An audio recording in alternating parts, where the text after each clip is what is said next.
Many of us can relate to the sense and experience of feeling alone as we shed the matrix cultural social programming and sincerely start to seek truth.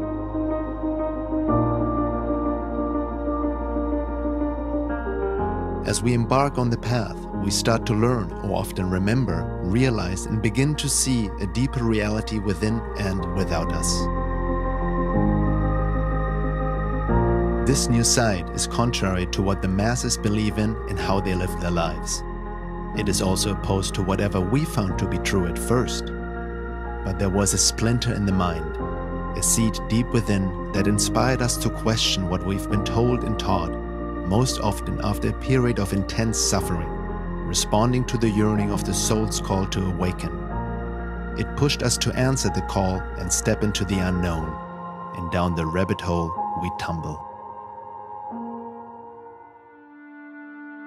As we progress on our path, going through our trials, initiations, and process of disillusionment, truth starts to become stranger than fiction. We can no longer relate to pleasures, social interactions, and enjoyments we may have engaged in enthusiastically in the past. Goals, ambitions, and desires we once had and were very attached to start to feel completely foreign to us. We realize that most of our so-called needs, desires, wants, including group and tribal identifications, were based on lies, wounds, and matrix programs, which we mistook stemming from our true self. They do not lead us to, nor reflect true fulfillment, joy, and love, the pure state of our soul, hidden deep within us beyond the ego personality, our unique soul-embodied individuality centered in the divine. We start to see through appearances and all the pretense, the mechanical, unconscious social interactions, the unconscious feeding mechanisms between people, emotionally, energetically, sexually, where almost everyone is a copy of a copy, sleepwalking and dreaming of being awake.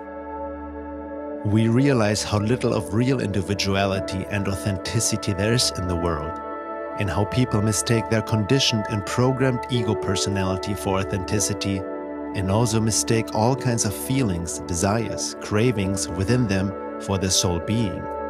All of which we have done in the past as well to varying degrees, and still may do. We realize how little of true love there is. If we are honest with ourselves, we also question what love truly is, and if we have really ever experienced it. The more we uncover within us and work through our shadow aspects, our mechanical behavior, our wounds and traumas, the more we see all that in others. As the masks fall away, we start to see the unseen, and a whole new world, the real world, opens up. At first, this view is not pleasant at all, and we may question our sanity. Feelings of despair, depression, shame, guilt, anger, sadness, and loneliness come up. Everything that we have been hiding and have suppressed for lifetimes starts to come to the surface. The darkness within and without is being made conscious as we descend into the underworld. The higher we want to rise, the deeper we need to go. The more light we possess, the more darkness we uncover. It is the esoteric law of descent and ascent at the same time.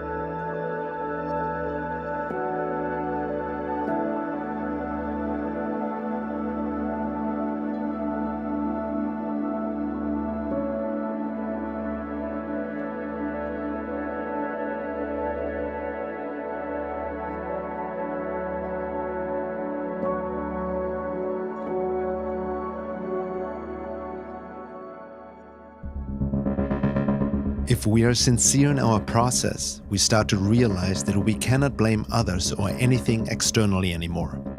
We are asked to take full self-responsibility with radical self-honesty.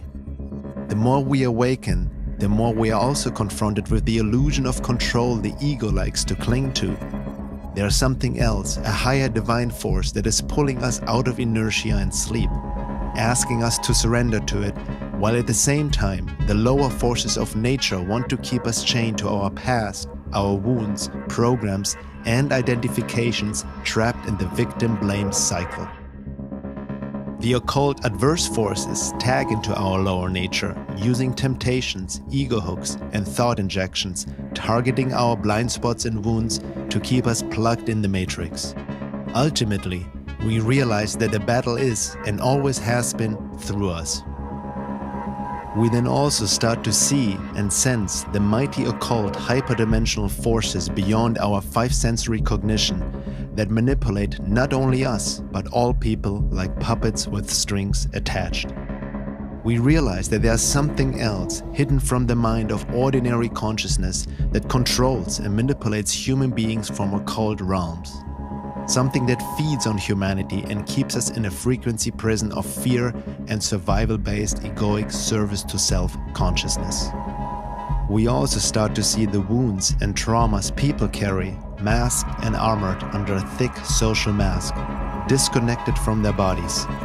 In fact, we begin to see how most people suffer deep inside, but don't know that they are suffering, for all the attention and energy is used to escape it via disassociation and then externalizing or suppressing their pain to avoid the discomfort of feeling it within. Like unconscious drug addicts, most people are constantly looking for a fix, trying to fill a bottomless hole and always looking for love, fulfillment, and happiness externally, just like we have done in our unconscious sleeping state, dreaming of being awake. We then start to encounter humans who don't seem to have a soul, but are empty shells, occupied by something else. The eyes always give it away, all of which becomes more obvious as we cleanse our perception via internal work. We don't get fooled by appearances anymore. We begin to see via inner vision, and our guidance comes more and more from within, not influenced by the group hive mind or the conditioned mind with all its fragmented thought loops. We let go of comparison, ambition, and competition and surrender to our soul's calling to unite with the divine. However, not only do we experience isolation and loneliness, pulling back more and more from exterior life, we also become subjected to the projections and attacks of people still wandering in the wilderness of the collective matrix program. We realize that longtime friends and even family members or our spouse and partner are not at all who we thought they were, that these connections were often based on the illusion of love, trauma bonds, and social programming. We realize how we mistook love for all kinds of behaviors, feelings, and things that are not love but were based on wounds and unconscious feeding mechanisms. When we tell others about our discoveries and realizations, we are most often met with ridicule, made fun of, or even attacked and shamed. We are being told that we are negative, crazy, and live in fear or engage in fear-mongering, when, in fact, this reaction is their unconscious fear of the truth projected onto us.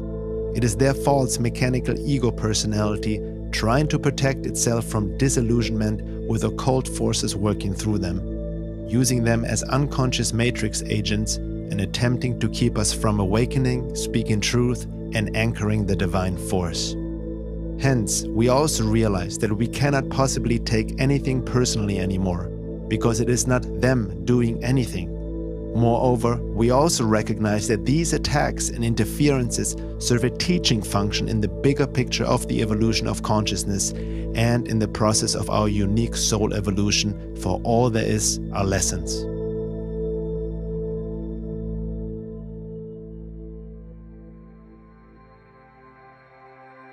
These realizations and confronting the lies we've been telling ourselves do indeed lead to disillusionment, a moral bankruptcy. It's the necessary death everyone has to go through to be reborn in the true self. It is the way out of the matrix. Yet, this loneliness we experience and the inability to fit in anywhere has its purpose, including the suffering we experience. If we keep on the track with faith and trust, learning our lessons with sincerity, patience, humility, and courage, it will lead us to true love, real companionship, and a conscious connection with Spirit as we find our way back home, reuniting with the divine. we start to experience magical positive synchronicities, and there's help and support of the divine force that responds to our call and supports and guides us in unexpected ways.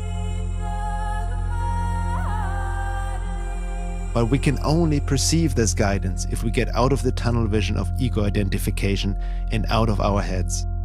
Doors open where there have been no doors before. Out of the dark, we emerge into the light, and we realize and experience on an embodied level, not merely philosophically or intellectually, that we were never alone, but under a spell of separation from all that is, as we experience and perceive the divine in all.